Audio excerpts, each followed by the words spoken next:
Can we just talk about Vedanta for a moment? So one of my amazing students told me that what I was teaching in regards to Aleister Crowley and the philosophy behind the Thoth deck was very similar to Vedanta. That really threw me in the best of ways because I look at things like Vedanta and Eastern mysticism as like the ultimate advanced, like high level AP class of like mysticism. And so to hear that, I was like, whoa, that's cool. I need to check this out. And so she gave me some resources and she told me about Swami Dayananda. And I opened this book and it has the best beginning of any book ever. You ready for this beginning? Are you ready? In the first page of the book, Dayananda says, "A human being sees himself as a deficient person. His constant compulsive pursuits make his sense of inadequacy evident." Way to just lay it on thick. We're not wasting any time. Let's just get right into it. It is this feeling of inadequacy that just keeps us going. What? And then he continues to just provide pretty much the problem of the inherent cause of human suffering and a solution. In the beginning of every tarot course, the first thing I say, and if you've taken any of my courses, you know this, the first thing I tell people on the first slide of the course is, before we start analyzing consciousness, there's a couple things I want to kind of like clarify here. Remember, you are already awake. So I just want to bring all these ideas. These are from different spiritual philosophies, but they all kind of say a very similar thing. You are complete. And I say this because it's very easy to look at tarot and other things for like an answer that we think is outside of us, but is actually within us. And what tarot does is a lot of self-development and therapy and whatever and magic and mysticism, what it does is it gives us the conditions to realize what is true about us, which is ultimately our wholeness.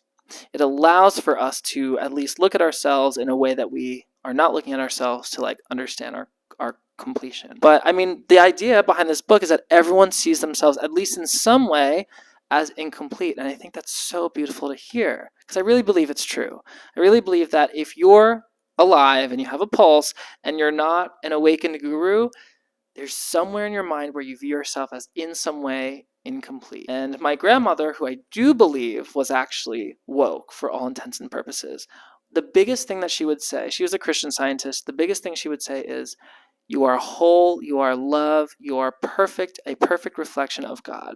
And so she was telling me that while I was growing up, and then I saw those same words expressed in other words, in other languages, and other frames, in pretty much every form of mysticism, including this. I really believe tarot has mystical implications that are just as amazing and as existential and as serious as something like Vedanta. At least I'm believing it now, especially. But I don't see people connecting those dots as much. So I guess that's what this video is about. And it does really parallel a lot of what Aleister Crowley kind of suggests. Like when he talks about stuff like the nothingness and 0 equals 2 and like the universe and manifestation as these divine stains that equal each other out and result to nothingness, which is the supreme beauty. Like I feel like in some ways that's Vedanta, but also that in itself could also be a trick that must be, overcome. I'm going to connect this to tarot, so don't worry, and it's going to be really fun because it all has to do with the Fool and the Justice card and also the way we even approach tarot, because in tarot, we approach tarot in the world of time. In the world of time, there's a past, present, and a future, and a self, and an ego, and there's effort. When we use tarot for mystical purposes or magical purposes, we're flirting more with the world of eternity, kind of. When we look at it in the sense of a recurring system, like Aleister Crowley presents it, the revolving tetragrammaton, the Fool, which is fully manifested in the universe, which comes back to the Fool, the nothing becoming everything and the everything becoming nothing, the Alpha and the Omega, the Aleph and the Tav. When we're looking at it in that sense, we are really looking at the recurring nature of infinity, okay? And that, to me, is more the mystical game of tarot.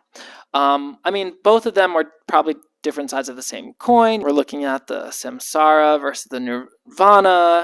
But this book illustrates that argument so beautifully. So I'm going to chat about it. So Swami Dayananda introduces us with the 4 categories of human effort. They are Dharma, which is ethics, Artha, which is securities, Kama, which is pleasures, and Moksha, which is liberation. He says that Artha is the natural urge of any organism to be secure, to get food, to get shelter, to do everything you need to do to live. Very basic, we all got that, so does the whole animal kingdom, and probably every organism alive to some degree wants to ensure its life. Then we have Kama, which is pleasures, and he says that if we have our security, then we have the freedom to look for pleasure. Then he says that Dharma is ethics. Now he says that Dharma is unique to humans because we have these ethics where we look at ourselves pretty much and say, well, it's pretty much respect. It's pretty much we say, let's treat others the way that we want to be treated. And I feel like this is totally a thing because you look at the human race and you compare it to some other organisms and it's like, we got it pretty good. Not everyone would agree that we're living in a really progressive time, but when you look back at history, at all the wars and all the crazy stuff, like, we're doing pretty good. In the human experience, we have this idea of ethics. We have this consideration for others in our search for security and pleasure. So those are the three things he says that most humans have. Now, he says that the fourth thing is different from the other three, but is like the next level.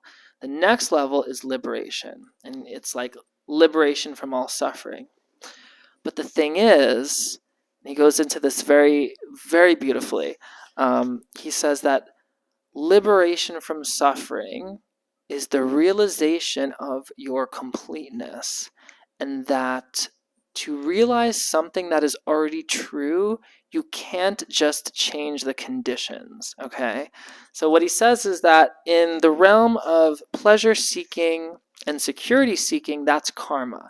What you're doing to ensure security and pleasure in your life in an ethical way is you are taking action to change conditions. He says that liberation is not so much a changing of a condition, but a realizing of something that always was. And to do that, it cannot be done by changing conditions because the thing that always was already is. And if a condition can be changed in order to arrive there, then it's something that isn't always. It's something that wasn't always.